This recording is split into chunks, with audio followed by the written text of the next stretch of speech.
Israel Hamas युद्ध में Israeli सेना को कमजोर करने के लिए हिजबुल्ला शुरुआत से ही उत्तरी इजराइल पर रॉकेट, ड्रोन्स और मिसाइल से हमले कर रहा था। और जब 13 अप्रैल की रात को ईरान ने इजराइल पर हमला किया था तो उस हमले में भी हिजबुल्ला ने ईरान का साथ दिया था। लगातार हो रहे हमलों की वजह से इजरायली सेना का हिजबुल्ला के साथ टकराव बढ़ता जा रहा है। हालांकि आईडीएफ ने लेबनान के भीतर एयर स्ट्राइक कर हिजबुल्ला और हमास के कई बड़े नेताओं और कमांडरों को ढेर किया है, जिसकी वजह से हिजबुल्ला इजरायली सेना पर और ज्यादा भीषण हमले कर रहा है। और अब इजरायली सेना और हिजबुल्ला की सीधी आमने सामने की भिड़ंत हुई है।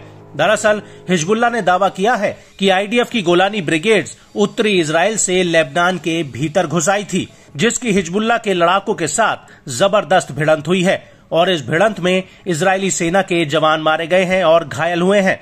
इसको लेकर हिजबुल्ला ने एक बयान भी जारी किया है, जिसमें उसने कहा कि करीब से नजर रखने और दुश्मन सेना के संभावित गतिविधि के बाद हिजबुल्ला के लड़ाकों ने तल इस्माइल इलाके में कई विस्फोटक बिछा दिए थे। जैसे ही गोलानी ब्रिगेड ने बॉर्डर पार किया और वो बारूद वाली जगह पर पहुंची, वैसे ही बारूद को डेटोनेट कर दिया गया, जिसमें गोलानी ब्रिगेड्स के कई जवान मारे गए और घायल हुए हैं।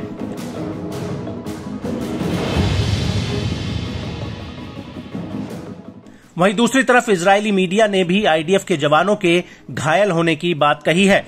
इजरायली मीडिया का कहना है कि इन जवानों में एक गंभीर रूप से घायल हुआ है और हिजबुल्ला ने दक्षिणी लेबनान बॉर्डर वाले इलाके में ये बारूद बिछाया था, जिसकी चपेट में आईडीएफ के जवान आ गए थे। इजरायली न्यूज एजेंसी हारतेज ने भी अपनी एक रिपोर्ट में कहा है कि इजरायली सेना की दक्षिणी लेबनान में गतिविधि के दौरान एक अज्ञात स्रोत के विस्फोटक में इजरायली सैनिक घायल हुए हैं। इनमें से एक जवान की हालत गंभीर है, 2 मध्यम रूप से और अन्य मामूली रूप से घायल हुए हैं। सेना ने इस बात की जानकारी दी है।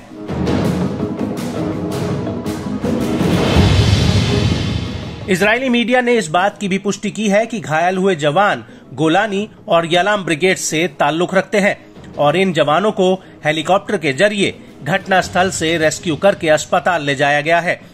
इस सब के बीच आपको बता दें कि ये पहली बार नहीं है जब आईडीएफ को इस तरह के विस्फोटक वाले जाल में फंसाया गया हो। इससे पहले गाजा में भी हमास के लड़ाके खंडर बने मकानों और सुरंगों में विस्फोट बिछाते आए हैं और वो आईडीएफ को भ्रमित करते हुए विस्फोटक वाली जगहों पर ले जाते हैं और जैसे ही आईडीएफ वहां पहुंचती है, बारूद फट जाता है, जिसमें इजरायली सेना को काफी नुकसान उठाना पड़ा है।